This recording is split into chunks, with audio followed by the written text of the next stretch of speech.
Let's get back to politics and the shambles that's been unfolding this week in the New South Wales Parliament. I'm joined by Greens MP David Shoebridge. Thanks for joining us again, David.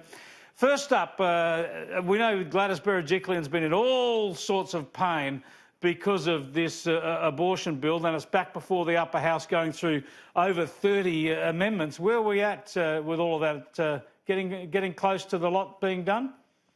Well, we're grinding our way through this series of amendments, and a tiny number have got up in the New South Wales upper house. I mean, as a Greens MP, we were committed to getting this made law as soon as possible, finally getting rid of abortion from the Crimes Act.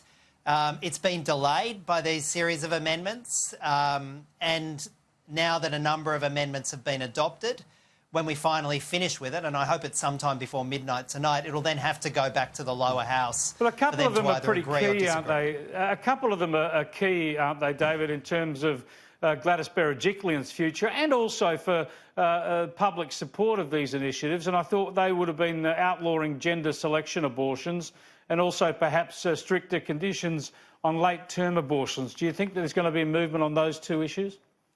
Well, I would hope and I would expect that the moves on sex selection will not get up, because we've had pretty comprehensive advice from pretty much every expert in the field that if we put those provisions in, first of all, there's no evidence of it happening in Australia, and secondly, it'll end up seeing women from South Asia and North Asia in particular being racially profiled in circumstances where even should they be wishing to terminate a pregnancy based upon gender selection, there's no evidence they are in Australia, that you wouldn't even be able to test it. And I don't think we should be putting in laws that we know will end up seeing groups of women being racially profiled. Well, yeah, that's a speculative way of looking at it. I think we could all agree that it's abhorrent to think that any fetus could be aborted on the basis of gender, but I'd also agree, I suppose, even if you prescribed it as illegal, it would be pretty hard to stop. Yeah. But it would be... Well, changing the law won't... If that is happening, and as I said, there's no evidence that it is happening in Australia,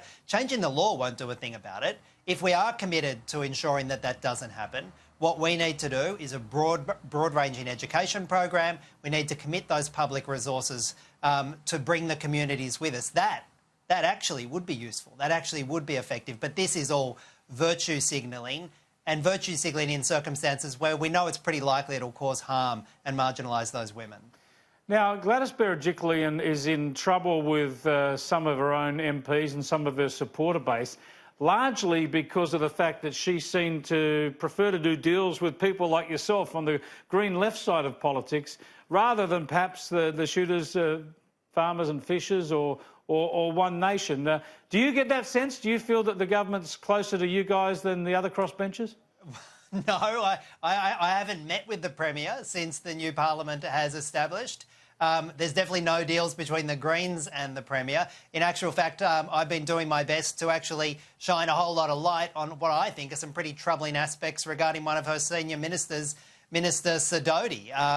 You know, I take the view as a Greens MP, our job is there to be a conscience and indeed doing what we can to put in place some kind of integrity measures in the New South Wales Parliament. I can tell you now, Chris, it's pretty much in need of a great deal more of that. Well, so you've got ICAC, no and Sidoti's referred to an ICAC inquiry as we speak. That happened yesterday. He stood aside from Cabinet. Is that ICAC inquiry into the allegations against him not sufficient? Well, at the moment, ICAC is just doing what's called a preliminary inquiry, and it's just looking into Minister Sidoti and whether or not he complied. The New South Wales Upper House today, in fact, on a motion that I moved, and which was supported by the government, I think because they were embarrassed, but the New South Wales Upper House has now passed a resolution saying there should be a full-blown inquiry, not just into Minister Sidoti's behaviour, but into the rules themselves, because I think the worst-case scenario almost would be if ICAC did a preliminary inquiry and said, oh, well, Minister Sidoti was complying with the rules, he was the Parliamentary Secretary for Planning and a property developer at the same time, but that's fine. We actually need to look at the rules more fundamentally and ensure that we don't see private and public interests in conflict. So that was passed by the upper house with the support of the government today. It now needs to be passed by the lower house. Hopefully that can happen later today, and we can have that full-on inquiry by ICAC into the rules themselves. No, absolutely. I mean, you can't be using your public position for private building of wealth. I've been to too many countries where that happens, where every politician becomes a millionaire. We can't have that happening in Australia. Property developer, without reflecting on tycoon. the Sidoti case. We'll wait and see where the investigations go on that. Just on another issue, you'd be familiar with the Conversation website. Very useful to have all this expertise shunted around the country for people, and globally, of course, for people to join the debate. How can it be called a conversation when they've now declared that they're going to shut down and lock out people who disagree with them over climate change?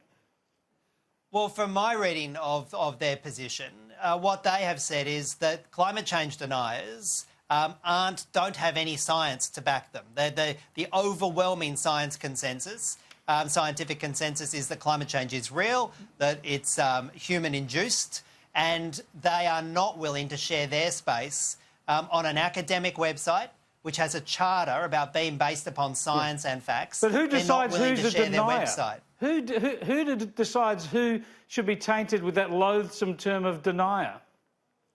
Well, they've got an editorial board, so I assume that if they've got an opinion piece presented that is trying to deny the fact that climate change is real or that human activity is the major contributor of climate change, I assume the editorial board will look at that and say, well, that's a climate change denier. It's not founded in fact. They're so intellectually rigorous that they don't want any of their ideas or theories challenged. They even malign skeptics. The whole scientific method is based on the concept of rigorous skepticism, yet they want to shut skeptics out from their website. No, Chris, I think I 100% agree with you when it comes to rigorous skepticism, and that's what we're talking about. Rigorous, fact-based, scientific skepticism, not just opinions that are not founded in the research or founded in the science. Now, if the conversation was excluding rigorous, fact-based, scientific testing of climate change science, well, that would be wrong. But my understanding is they're not willing to share the place with non-fact-based, non-scientific assertions that climate change isn't real. It reads like rigorous censorship to me, but are you saying you're happy with it? Well, I'm happy with any scientific-based website saying we're only going to publish material that's founded in fact and founded in science. And I think we would all support that. Is the term destroying the planet founded in fact and science? Well, I think the concept that climate change is going to make our societies, as we currently live in them, our agricultural products, our living in parts of our state in the face of bushfire danger, our water security, the fact that climate change is going to challenge all of those fundamental things about our current society, well, I reckon that it isn't excessive to say it's destroying the planet. Come on. In terms of a planet that will sustain our society. It's hardly scientific to call that destroying the planet. It's hardly scientific language to say that's destroying the planet. Well, the rock will still be here, but the water and the food won't be here. And I reckon that's pretty crucial to surviving on the planet. Right.